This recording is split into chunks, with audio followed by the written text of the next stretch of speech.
Masu saurare ku gyara zama domin jin halin da ake ciki tsakanin ƙasar Iran da ƙasar Amurka, yayin da ƙasar Iran ta ce ta dakata da kai hare-hare tunda ita ma Amurka ta dakata.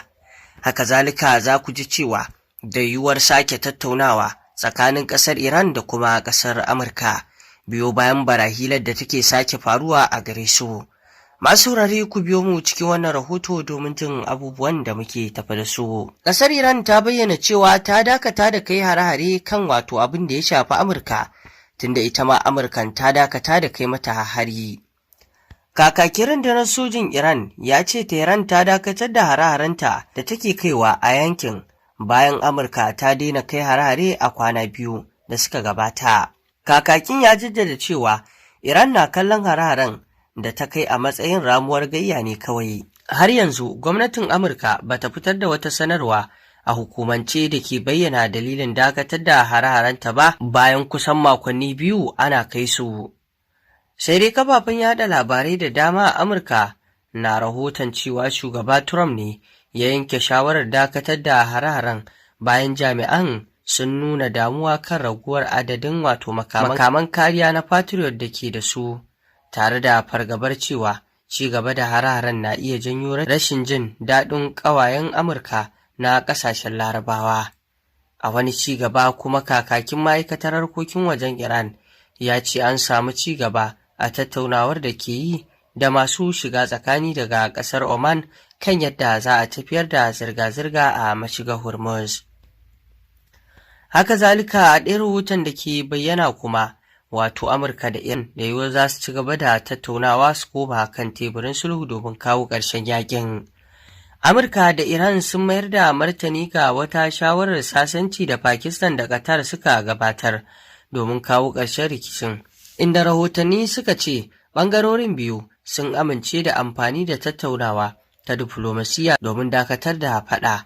Kamfanin dillancin labaran Anadolu ya rawaito cewa shirin ya haɗa da komawa yanayin da ake ciki kafin sabon barkewar yakin kwana 17 da suka gabata da kuma dawo da teburin tattaunawa. Majiyoyi sun ce an dakatar da hare-hare da Amurka da Iran ke kai wa juna tsawon kwanaki biyu bayan wata tawagar diflomasiyyar Oman ta kai ziyara ta Iran. Rahotannin kafofin yada labaran Amurka sun nuna cewa Donald Trump ya yanke shawarar dakatar da kai hare-haren soja a kan Iran a yanzu, yayin da Iran ta ce ta dakatar da kai hare-harenta saboda manufarta ta kasance mayar da martani ne kawai. Pakistan da Qatar na ci gaba da ƙara yunkurin sasanci, inda suka bayyana dakatar da hare-haren a matsayin mataki mai ƙarfafa gwiwa wajen neman zaman lafiya tsakanin wannan ƙasa ta Iran da kuma ƙasar ta Amurka. Wannan dai ana kallonsa da cewar abu ne da zai kawo ci gaba domin kawo ƙarshen yakin. Iran ta yi Allah wadai da harin jirgin ruwanta, inda ta kuma gargaɗi Ukraine. Ministan harkokin wajen Iran Abbas Arachi ya yi kakkausar suka ga shugaban Ukraine Volodymyr Zelensky bayan harin jirgin ruwan kasuwancin Iran da aka kai da jirgin marar matuƙi a tekun Caspian. Yana mai cewa harin ba zai wuce ba tare da mayar da martani ba. A wani saƙo da ya wallafa a shafinsa na X, Arachi ya ce harin ya yi sanadiyar mutuwar wani ma'aikacin jirgin, kuma ya zargi Ukraine da aikata abin da ya kira take dokokin Majalisar Ɗinkin Duniya.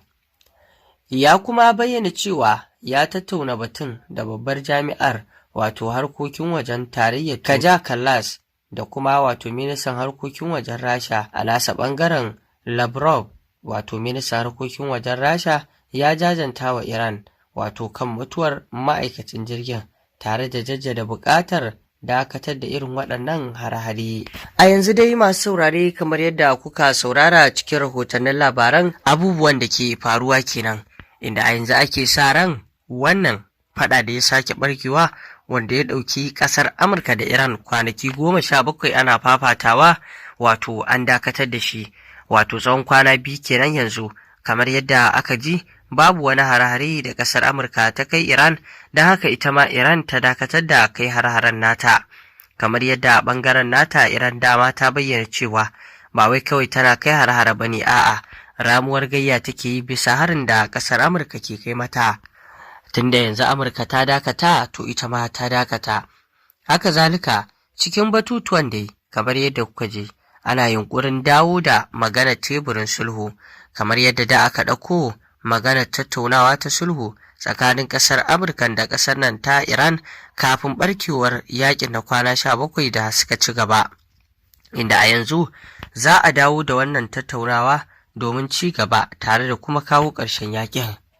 Sai dai wannan batu na kawo ƙarshen yaƙi abu ne abin duba, kuma abu ne da har yanzu wasu ke kallonsa da cewar ta iya yiwuwa a kawo ƙarshen yaƙin, ta iya yiwuwa kuma ya ƙara ɗaukan wani lokaci. Masu cewa za a iya kawo ƙarshen yaƙin akwai ta fuskar da suka kalle shi suka faɗi haka, waɗanda kuma ke ganin cewa za a iya ƙara ɗaukan lokaci kafin kawo ƙarshen yaƙin, su ma sun kalli abin ne ta fuskoki da dama sannan suka furta haka. A yanzu dai a zahiri za a iya cewa ƙasar nan ta Iran ko da za a cimma dukkan yarjejeniyar nan a zauna lafiya yaƙi ya gushe, to fa tabbas Iran ba za ta amince a kai ta ƙasa ba, a ɗauki abin da yake na rinjaye na fifiko a danka wa ƙasar Amurka. Inda Iran ba za ta amince da wannan ba, kuma ta ci alwashi ma cewar sai ta kasance ita ke da fifiko. A yanzu wancan al'amari na batun cewa ƙasar Iran za ta kunyata ƙasar Amurka, to fa tabbas a yanzu alamu na nuna cewa kunyar da Amurka ke ci gaba da ɗiba a kodayaushe ƙaruwa take, musamman maganin yadda wato suke ƙoƙarin don kwafar da ƙasar ta Iran, amma kuma sun gagara don kwafar da ita har yanzu. Kuma dukkan waɗancan muradai nasu da abin da suke so cimma babu ko ɗaya da ƙasar nan ta Amurka da Isra'ila suka cimma. Sai dai a iya cewa za su iya kurin sun kashe manyan jagorori na ƙasar Iran, kamar irin su wato marigayi tsohon jagora addinin ƙasar Ayatollahi Ali Khamenei da kuma su Ali Larijani da sauran dai waɗanda suke manyan dakaru na ƙasar ta Iran. Amma duk da haka dai a yanzu idan za a lissafa abin da ya faru da irin abubuwan da Iran ta yi, to fa tabbas zai nuna cewa Iran ta yi nasara cikin wannan yaƙi kuma dukkan irin abubuwan da suke wakana a yanzu duniya ta riga ta gama ganewa, kuma dukkan irin tasiri da ƙarfin ƙasar Amurka da ake gani a da, wannan yaƙi da suka gwabza tsakaninsu da ƙasar Iran ya ƙara fitowa fili da irin cewa ƙarfin da ake kaiwa Amerika ba ta kai shi ba, domin ta yi yunƙurin murkushe wannan ƙasa ta Iran, amma ta gagara murkushe ta duk irin shirin da ta yi. To masu saurare ƙarshen rahotannin labaran kenan, me za ku ce kan wannan al'amari? Mun gode. Ku dangwala mana alamar subscribing sannan ku danna ƙararrawar sanarwa, domin haka ne zai ringa ba ku damar samun labaranmu a koda yaushe. Mun gode.